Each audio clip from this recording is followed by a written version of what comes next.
remember, I grew up in East. Yeah. I mean, We got a little bit of a mixture going on with me. Yeah, for because sure.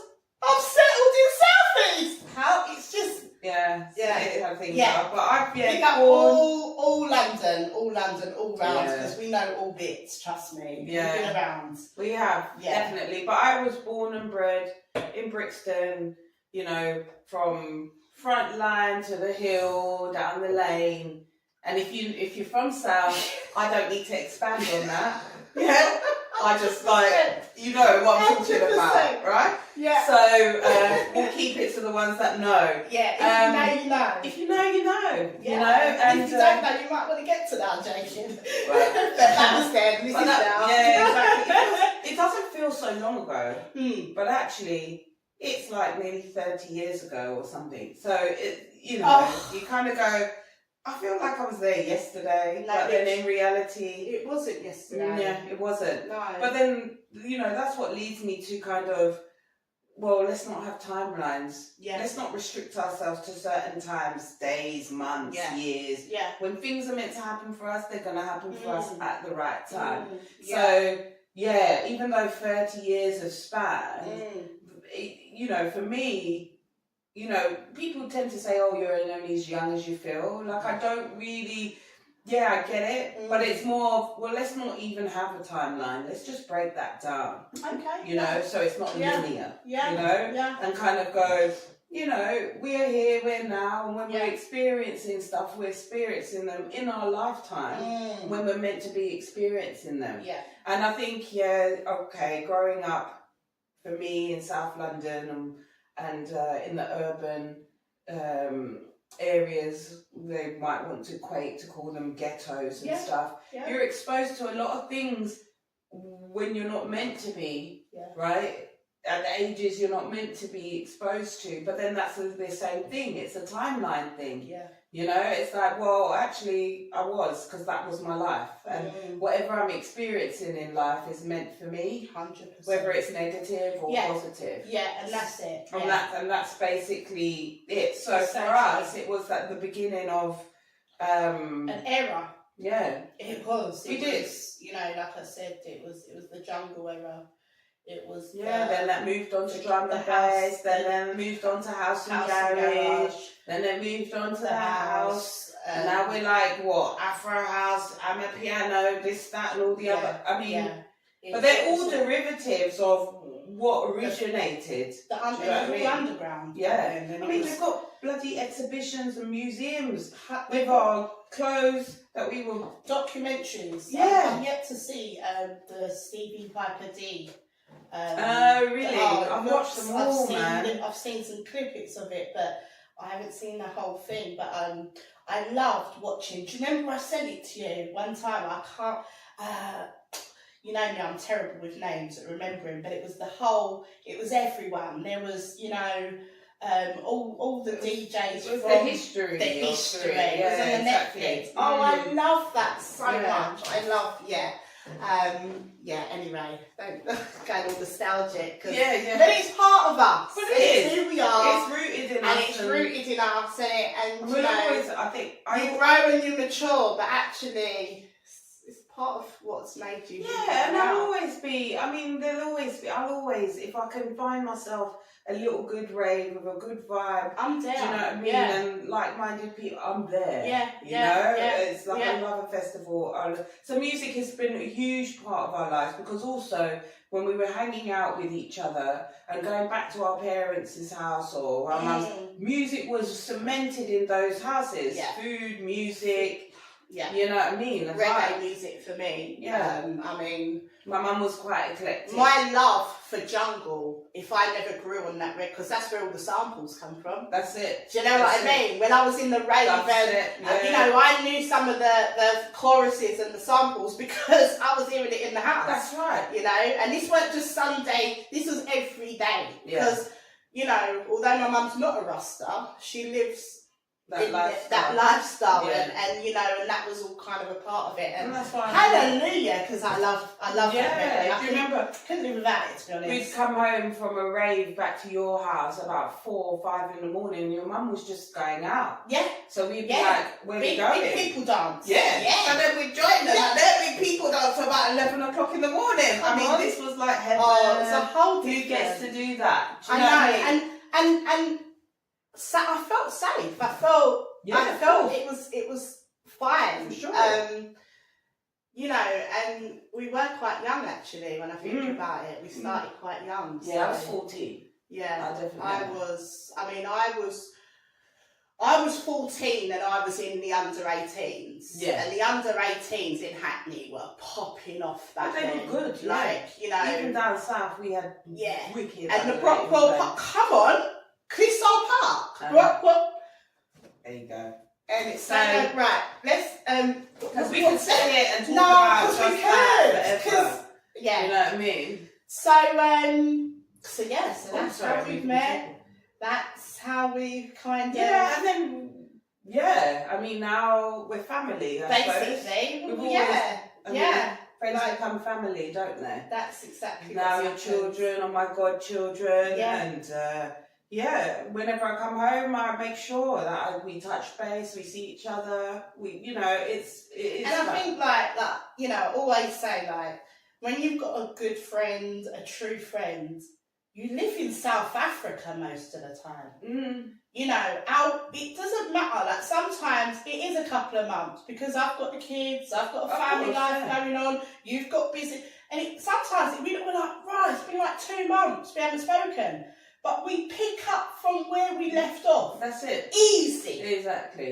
Exactly. So, like, easy. Obviously, if anything major's happened in between, we know what it is. We wouldn't have left it for that long. No, sure. Yeah, and I love our friendship for that. I just seriously. I love it too. It's a blessing, you know. Blessing. When you have longevity. Because I think as humans, all we're looking for is longevity. Either longevity in our life, longevity in our work, longevity in our friendships, longevity with our family. You want them to last as long as possible. Yeah. Because it provides a secure network, a secure shield around you. That's always the intention, isn't it? That's it.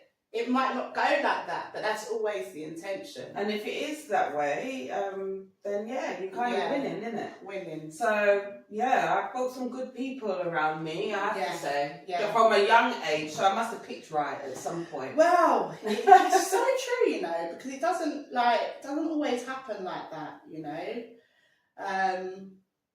So, what would you say? What's one thing that people should know about you that they don't? Ooh. That's really interesting. It is, isn't it? Because I actually, because obviously when I'm thinking of these questions to ask people, I kind of start going, oh, what would you say? Yeah, talking about myself. Well, it's true. I suppose. That's something I haven't even thought. Because people know you now, they don't necessarily know you're a graduated law. No. You studied law and you got your degree and you did that and for a long time. For a little while. I think I practiced up until I was about 28, or I stopped quite early in my career actually. It took me 8 years to do the studying and I did it on my own because by that time we weren't getting assistants, so I worked full time in the legal publishing. I studied at the Westminster University in the evenings to get that qualification because I always had a desire to do something different, you know, to kind of try and propel myself from, you know, the stereotypes of what was happening around me. I just knew it was never really for me. So what made you go down that career?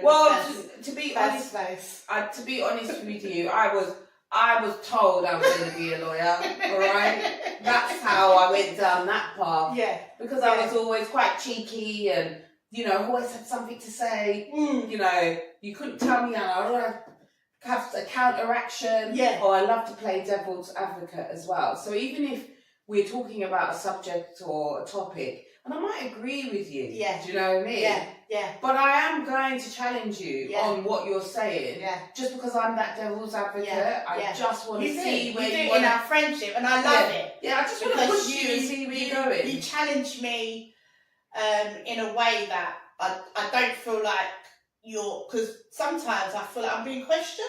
Yeah, that's not the intention. And like, do you know what I mean? Like, I don't like being questioned. Like, I don't like it for most people. But if you could do it in a good way, all you're gonna do is like get the best out of me. Do you know what I mean? And you always do it like in such a good way. And I'm like, oh, I'm glad she did that actually. Because I'm like, yeah, you made me have to think. Yeah. You know what I mean? Like, okay. Yeah, so I always played the devil's advocate. Yeah. I was always quite, you know, argumentative in a sense that I was told I was. So actually, my mum always told me from an early age, you better be a lawyer. Yeah. You know, if you are not in that court. And I remember, yes, you know, mummy, big up mummy. Come on. Yeah, she did it. She did what you said, mummy. Yeah, I didn't stay in it for too long, but yeah. It was. I remember before I was even old enough trying to get into the Old Bailey to go and sit in the gallery to listen to cases, you know. Fantastic. And my mum would take me. And we got to the place of like, no, she's not 16, she can't come in, because obviously they're listening to quite hectic cases in the Old Bailey. But yeah, so that's what I always had this indoctrinated sort of training that I would be a lawyer. There was no real other career path for me. And but that all changed when I started travelling, met my partner, who is English, but he's travelled a lot and he speaks a lot of different languages, and I found that so inspiring beyond my capability of actually knowing that I was going to be inspired so much by somebody like that. That when the opportunity came for us, for me to move and relocate to South Africa and give it a chance, and then I went off and travelled on my own through Southeast Asia for a few months. I mean, when you said you were going travelling in Asia, was it for 3 months? I went for 4. Was it 4 in total? I said, you're going on your own to rounds? Yeah. Big up my girl. You get me? Well, I'm scared. No, I know you're scared, but come on. We're scared and we do it. Yeah. And that's, you know what I mean? Sometimes in life, that's what it is. Because it's like, I'm scared of a lot of things, but it don't stop me from doing it. No, do you know what I mean? And true. I remember like thinking, wow, what is that? Like, I was worried for your safety. I'm like, how are we going to stay in contact so I know what's going on with you? Yeah, because we didn't have the smartphones then. It wasn't the same thing. No, you had to find the internet shop. Remember, we had to do email even. We had to send email a couple times. Had to find the internet shop, had to get onto Skype. If I wanted to talk to someone, had to pay, obviously. It was email. So it wasn't as easy flowing, but I do remember, you know, my mum did counselling, you know, studied counselling and did counselling, and I always remember referring to a book. I don't know who the author is, but there was a passage in the book where she was like, feel the fear and do it anyway. So for me, it was like, I always wanted to travel. Like, that was in me. I remember as a child suffering in the winters here. You know, when it actually snowed and the snow stayed on the ground. And, you know, I used to get very bad, like, frostbite and pains in my legs. You've always been cold, haven't you? Always. And so from as early as I remember, always saying to my mum, I'm not going to live here. I can't live in this country. And do you know why I know that? Because one of the things it used to say when I think I was like 18, 19, you were 17, well, something like that. You used to go, I'm going to build a house in Dominica. And I used to be like, oh yes, one girl. You know what I mean? And I mean, that's, you know, look how many holidays we've done together.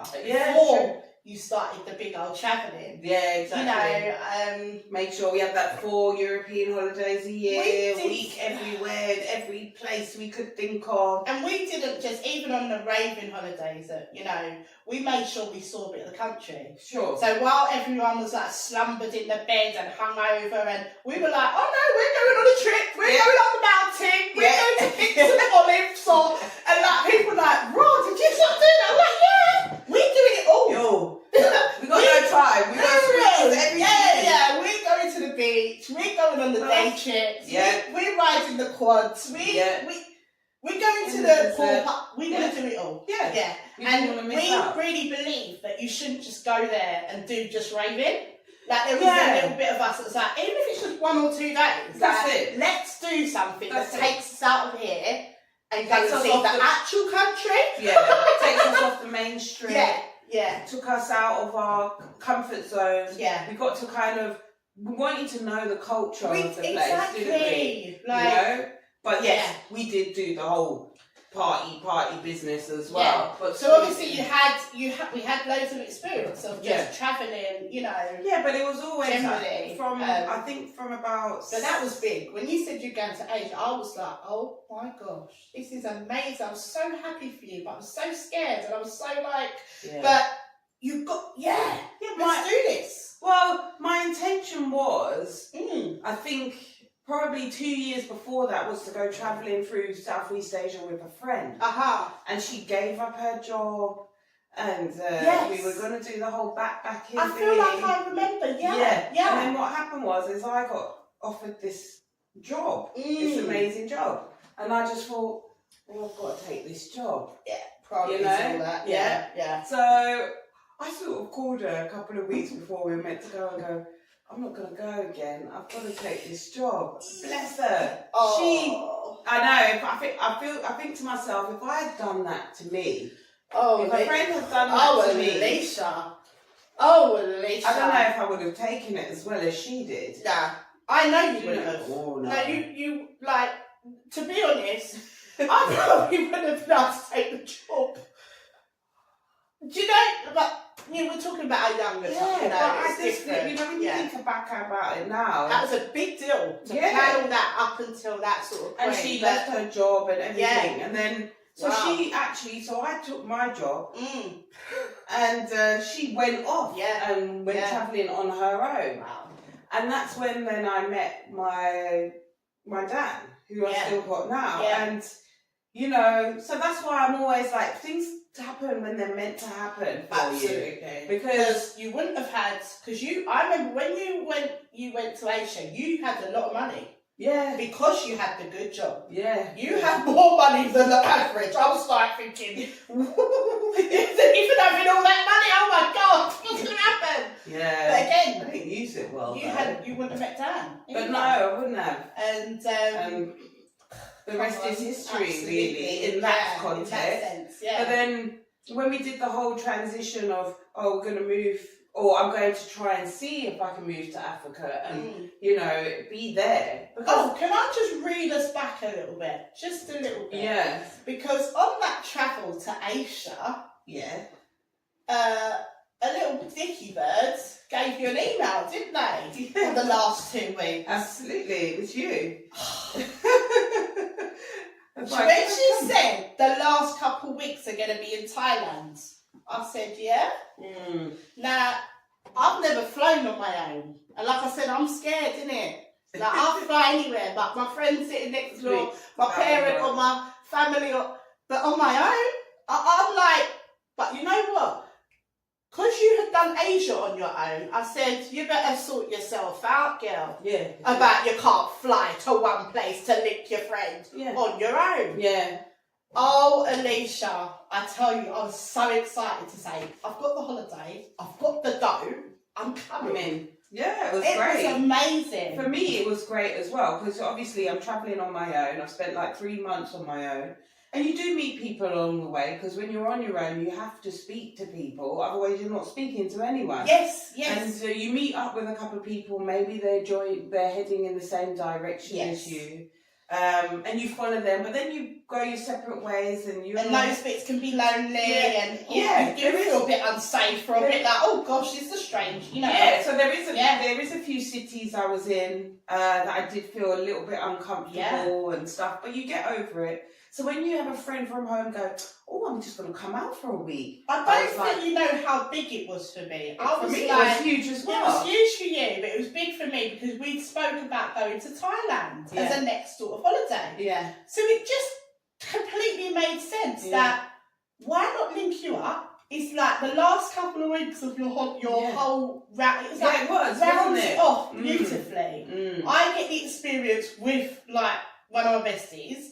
And you've got a bit of company. It was great. Oh, mate. What an amazing memory. I tell you. I never forget. And the thing is with me, like, that was like, I'm going to a country where you get to the airport and the majority of people don't speak English. Yeah, you didn't know what I've never really been to a country like that. Yeah. On my own. Yeah. So I'm anticipating like. Is she gonna be there? The thing is, my intuition and my love for you and our friendship, I knew you were going to be there. But was you going to be there on time? Because there could be delays. And I didn't really comprehend that when I got off, I couldn't just easily say to someone, oh, where's terminal? Or where's the waiting? Because when I was using English, they're looking at me and speaking a completely different language. And I'm like, raw, I'm actually here. Yeah. Oh no, I'm in Bangkok airport on my own. And I don't know how I'm going to call Alicia. Yeah, that was right, isn't it? Because, we had no communication. Didn't have anything. I don't know if I turned round or what happened. Yeah, I think you was... No. I was walking towards the arrivals. I was trying to explain to a man, could I use your phone? Yeah. So I could phone your international number. Yeah. But it was taking me ages to explain to him, and trying to plead, my friend, do you know what I mean? Yeah. And then it's like, I just saw you or something. And I went, yes! That's it! And you were like, yeah, we got half an hour. We got to get a drink, we got to jump on the next flight. I'm like, oh my gosh, this is so much fun. And now I'm not just going to Thailand. I'm going to Thailand. I don't know where I'm staying. I'm not used to this. I've normally got a hotel, something booked. You're like, I'm with you. And you've just travelled to Asia. You don't know where you're staying. And you're just you know this thing, isn't it? Yeah. So I'm like, you see, I trust my brethren. Yeah. Yeah? In a foreign. It's a lot of faith. Yeah. Come on, man. To the point where she even could see how exhausted I was. We're walking along the beach, remember, for the looking for the place, the hotel, what were they called? They're resorts, aren't they? They're little chalets or huts. Yeah. Anyway, and you were like, just stay there. Just keep the cases, I'll do the stretch, and I'll come back. I'll say, yeah, thanks. And even then, just to think, you just took the money, you said, yeah, I found somewhere. And we got there, I was like, great, everything we need, good to go. Yeah. Oh, listen, it was a nice one. Great. We had a nice holiday. Brilliant. Yeah. Perfect. So that was your Asia. And then your South Africa. Yeah, so I did South Africa first for 6 weeks, then flew straight from Cape Town to Singapore, overland through Singapore into Malaysia, did Malaysia and through Thailand, and was going to go a bit further, but then my nan wasn't well, so it was time for me to come back. And she passed shortly after that. But I got to see her, and that was great. And then I came back to England. Bless them. They are so rest in peace continuously. Yeah, exactly. Seriously, that's a big weight. I think a few times in that trip, I'd spoken to her and I knew she was unwell. But she just kept saying to me, no, you carry on. I know. You keep going, you're there, you are. That's right. You just keep going. And I was like, you sure, Nan? Just like grandmas do. You know what I mean? You know what I mean? You enjoy yourself, you know what you're doing, you go. And then I spoke to my mum, probably about, I don't know, a month later. And then Mum gives you reality, don't she? You know what I mean? I was like, okay, I'm coming back now. And I think I was back in England for about 6 months, and I just decided, no, it wasn't for me. It's time for me to like leave fully. And then I decided to go back to Cape Town, and I've been there ever since. I know. Hurdles along the way, trying to get all your residents and all that stuff.